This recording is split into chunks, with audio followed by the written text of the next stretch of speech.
തിരുക്കരത്താൽ വഹിച്ചു എന്നെ തിരുഹിതം പോൽ നടത്തണമേ. കുശവൻ കയ്യിൽ കളിമണ്ണു ഞാൻ അനുദിനം നീ പണിയണമേ. കുശവൻ കയ്യിൽ കളിമണ്ണു ഞാൻ അനുദിനം നീ പണിയണമേ. എത്രയും പ്രിയ വിശ്വാസിനി വിശ്വാസികളുടെ സമൂഹമേ, നിങ്ങളെ എല്ലാവരെയും പ്രഭാതവചനത്തിലേക്ക് എൻ്റെ സ്വാഗതം. ഇന്ന് നിങ്ങളുടെ മുമ്പിൽ കൊണ്ടുവന്നിരിക്കുന്ന വിഷയം എന്നത് യഹോവ എന്തെല്ലാം അറിയുന്നു എന്നതിനെ ആസ്പദമാക്കി അല്പസമയം ചിന്തിക്കുന്നതിന് വേണ്ടിയിട്ടാണ് ഞാൻ ഇന്ന് ആഗ്രഹിക്കുന്നത്. യഹോവ എന്തെല്ലാം അറിയുന്നു? യഹോവ നീതിമാന്മാരുടെ വഴി അറിയുന്നു. ഹൃദയത്തിലെ രഹസ്യങ്ങൾ യഹോവ അറിയുന്നു. യഹോവ നമ്മുടെ പ്രകൃതി അറിയുന്നു. യഹോവ തന്നിൽ ആശ്രയിക്കുന്നവരെ അറിയുന്നു. യഹോവ തനിക്കുള്ളവരെ അറിയുന്നു. യഹോവ ഭക്തന്മാരുടെ പരീക്ഷയിൽ നിന്നും വിടുവിക്കുവാൻ അറിയുന്നു. ഏഴാമത്തെ പോയിന്റ്, യഹോവ നിങ്ങൾക്ക് ആവശ്യമുള്ളത് അറിയുന്നു. നല്ലൊരു ക്രിസ്ത്യാനിയായി, വിശ്വാസിനിയായി ജീവിക്കണമെങ്കിൽ നാം ആത്മീയമായി വളരേണ്ടതുണ്ട്. ആത്മീയമായി ജീവിക്കണമെങ്കിൽ 10 കാര്യങ്ങൾ നമ്മൾ ചെയ്യേണ്ടതുണ്ട്. പ്രതിദിനം 30 മിനിറ്റെങ്കിലും വചനം വായിച്ച് ധ്യാനിക്കണം. യോഹന്നാന്റെ സുവിശേഷം ആദ്യം വായിക്കുവാൻ ശ്രമിക്കുക. 21 അധ്യായവും 876 വാക്യങ്ങളുമാണ് ഇതിൽ ഉള്ളത്. ഓരോ ദിവസവും 30 മിനിറ്റെങ്കിലും തനിച്ച് പ്രാർത്ഥിക്കണം. പരിശുദ്ധാത്മാവിനാൽ നയിക്കപ്പെടുവാൻ ആഗ്രഹിക്കണം. അപ്പോഴാണ് നമുക്ക് ഈ പാട്ട് മനസ്സിൽ വരുന്നത്. പരിശുദ്ധാത്മാവേ ശക്തി പകർന്നിടണേ, പരിശുദ്ധാത്മാവേ ശക്തി പകർന്നിടണേ, അവിടുത്തെ ബലം ഞങ്ങൾക്കാവശ്യമെന്ന് കർത്താവേ നീ അറിയുന്നു. അവിടുത്തെ ബലം ഞങ്ങൾക്കാവശ്യമെന്ന് കർത്താവേ നീ അറിയുന്നു. 5-ാമത്തെ പോയിന്റ്, നമുക്ക് ഉള്ള എല്ലാ സമ്പത്തിലും കൂടുതൽ മാനിക്കേണ്ടത് ദൈവത്തെയാണ് എന്ന് ഉറപ്പിക്കുകയാണ് നമ്മൾ ചെയ്യേണ്ടത്. 6-ാമത്തേത്, ശരിയായ നിലയിൽ വചനം പഠിക്കണം. 7-ാമത്തേത്, വിശ്വാസികളുമായുള്ള കൂട്ടായ്മ ആചരിക്കണം. 8-ാമത്തേത്, വചനം പറയുന്നത് പോലെ അനുസരിക്കണം. 9-ാമത്തേത്, കഴിയുമെങ്കിൽ 3 നേരവും പ്രാർത്ഥിക്കണം. 10-ാമത്തേത്, പ്രാർത്ഥനയ്ക്കായി തയ്യാറാകുന്നത് ഭക്തിഗാനങ്ങൾ ആലപിച്ചും വചനം വായിച്ചും ആയിരിക്കണം. ദൈവസന്നിധിയിൽ വരുമ്പോൾ നാം ശ്രദ്ധിക്കേണ്ടതായ 10 കാര്യങ്ങൾ ഞാൻ നിങ്ങളോട് പറയുവാൻ ആഗ്രഹിക്കുന്നു. 1, പ്രസന്നമായ മുഖത്തോടെ ദൈവസന്നിധിയിലേക്ക് പ്രവേശിക്കണം. 2, മനസ്സ് എപ്പോഴും സ്തുതി നിറഞ്ഞതായിരിക്കണം.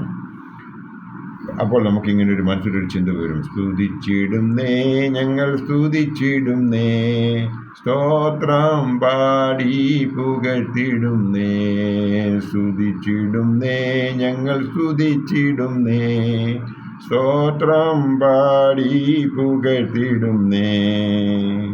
3-ാമത്തേത്, പ്രാർത്ഥനാവേളയിൽ അലക്ഷ്യമായിരിക്കരുത്. 4-ാമത്തേത്, പ്രാർത്ഥനാവേളയിൽ മറ്റുള്ളവരിലേക്ക് നോക്കരുത്. ശാഠ്യത്തോടും ദുരഭിമാനത്തോടും കൂടി ദൈവസന്നിധിയിൽ ചിലവഴിക്കരുത്.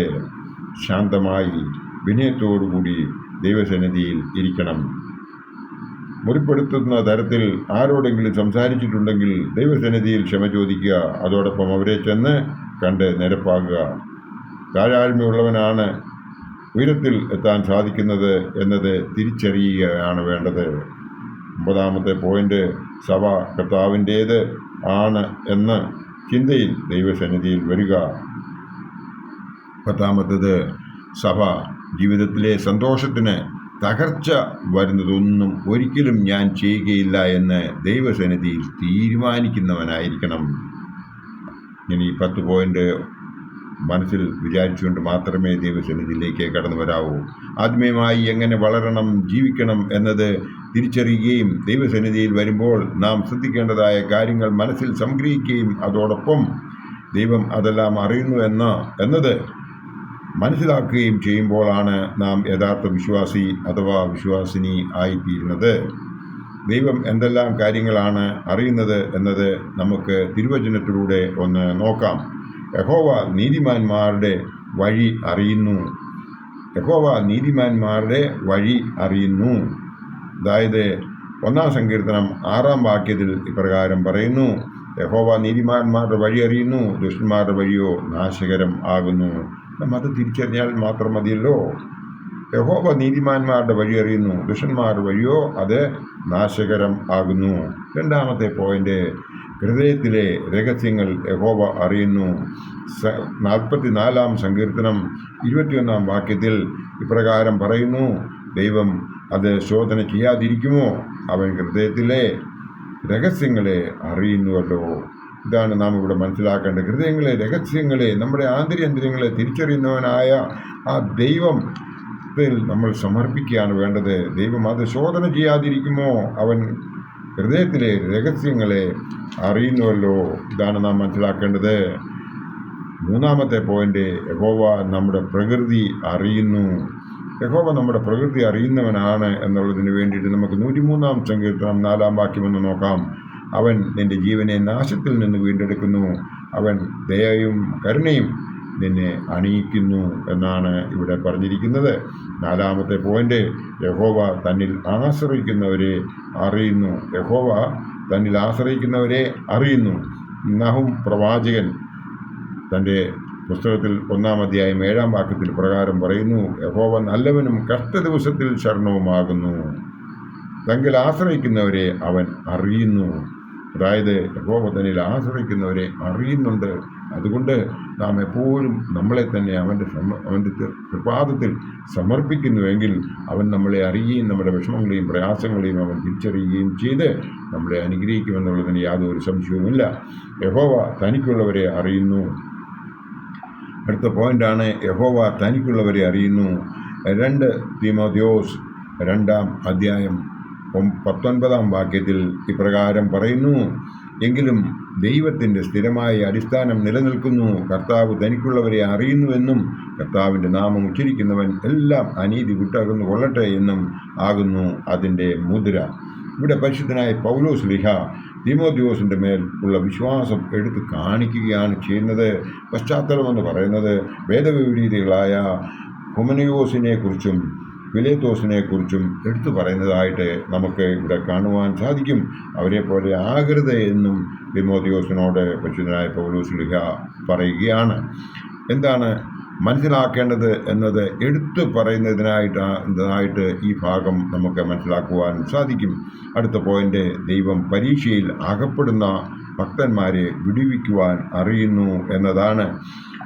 അതിന് പരിശുദ്ധനായ പത്രോസ് ശ്ലീഹ പൊതുവിൽ എഴുതിയ 2-ാം ലേഖനം 2-ാം അധ്യായം 9-ഉം 10-ഉം വാക്യം വായിക്കുമ്പോൾ നമുക്കത് മനസ്സിലാകും. കർത്താവ് ഭക്തന്മാരെ പരീക്ഷയിൽ നിന്നും വിടുവിപ്പാനും നീതികെട്ടവരെ വിശേഷാൽ മലിനമോഹം കൊണ്ട് ജഡത്തെ അനുസരിച്ച് നടക്കുകയും കർത്തൃത്വത്തെ നിന്ദിക്കുകയും ചെയ്യുന്നവരെ തന്നെ ന്യായവിധി ദിവസങ്ങളിലെ ദണ്ഡനത്തിനായി കാപ്പാനും അറിയുന്നുവല്ലോ. നാം ഇത് മനസ്സിലാക്കി കഴിയുമ്പോൾ നമുക്ക് ദൈവം പരീക്ഷയിൽ അകപ്പെടുന്ന ഭക്തന്മാരെ എങ്ങനെ വിടുവിക്കുന്നുവെന്ന് നമുക്ക് ഈ വേദഭാഗം വായിക്കുമ്പോൾ മനസ്സിലാകും. അടുത്ത പോയിന്റ്, ദൈവം നമുക്ക് ആവശ്യമുള്ളതൊക്കെയും അറിയുന്നു. ദൈവം നമുക്കുള്ള ആവശ്യമുള്ളതൊക്കെയും അറിയുന്നു എന്നുള്ളത് നമുക്ക് മനസ്സിലാകണമെന്നുണ്ടെങ്കിൽ നാം പരിശുദ്ധനായ മത്തായി ശ്ലീഹ എഴുതിയ സുവിശേഷം 6-ാം അധ്യായം 8-ാം വാക്യം നോക്കണം. അവരോട് തുല്യരാകരുത്, നിങ്ങൾക്ക് ആവശ്യമുള്ളത് എന്നതെന്ന് നിങ്ങൾ യാചിക്കും മുമ്പേ നിങ്ങളുടെ പിതാവ് അറിയുന്നുവല്ലോ. അതായത് അതിൻ്റെ പശ്ചാത്തലം എന്ന് പറയുന്നത്, പ്രാർത്ഥനയിൽ നിങ്ങൾ ജാതികളെ പോൽ ജൽപ്പനം ചെയ്യരുത്, അതിഭാഷണത്താൽ ഉത്തരം കിട്ടുമെന്നല്ലോ അവർക്ക് തോന്നുന്നത്. അതായത് ജാതികളെ പോലെ പ്രവർത്തിക്കാതെ അവരോട് തുല്യരാകാതെ നിങ്ങൾക്ക് ആവശ്യമുള്ളത് ഇന്നതെന്ന് നിങ്ങൾ യാചിക്കും മുമ്പേ നിങ്ങളുടെ പിതാവ് അറിയുന്നുവല്ലോ എന്നുള്ളത് മനസ്സിലാക്കി നാം പ്രവർത്തിക്കുന്നുവെങ്കിൽ ദൈവം നമുക്ക് ആവശ്യമുള്ളതൊക്കെയും അറിയുന്നു. അവൻ നമ്മളെ തന്നെ അവൻ്റെ മുമ്പിൽ സമർപ്പിച്ചാൽ മാത്രം മതിയാകും എന്ന് ഈ അവസരത്തിൽ ഞാൻ നിങ്ങളെ ഓർപ്പിക്കുവാൻ ആഗ്രഹിക്കുന്നു. അപ്പോൾ നമ്മുടെ മനസ്സിൽ ഓർമ്മ വരുന്ന ഒരു ഭക്തിഗാനമുണ്ട്. കരുതുന്നവൻ ഞാനല്ലയോ, കലങ്ങുന്നതെന്തിനു നീ? കരുതുന്നവൻ ഞാനല്ലയോ, കലങ്ങുന്നതെന്തിനു നീ? കണ്ണുനീരിൻ്റെ താഴ്വരയിൽ കൈവിടുകയില്ല ഞാൻ നിന്നെ. കണ്ണുനീരിൻ്റെ താഴ്വരയിൽ കൈവിടുകയില്ല ഞാൻ നിന്നെ. ദൈവം എന്തെല്ലാം അറിയുന്നു എന്നത് നാം മനസ്സിലാക്കി ആത്മീയമായി ജീവിക്കുകയും ദൈവസന്നിധിയിൽ വരുമ്പോൾ നാം ശ്രദ്ധിക്കേണ്ടതായ കാര്യങ്ങൾ മനസ്സിലാക്കി സംഗ്രഹിക്കുകയും ചെയ്ത് ബാക്കി ജീവിതം ജീവിക്കുവാൻ ശ്രമിച്ചാൽ ദൈവം നമ്മളെ എല്ലാവരെയും അനുഗ്രഹിക്കും എന്ന് മാത്രം ഈ അവസരത്തിൽ ഞാൻ ഓർപ്പിക്കുവാൻ ആഗ്രഹിക്കുന്നു. ദൈവം നമ്മളെ എല്ലാവരെയും അനുഗ്രഹിക്കട്ടെ. എൻ്റെ വാക്കുകൾ ഉപസംഹരിക്കുന്നു. നന്ദി, നമസ്കാരം.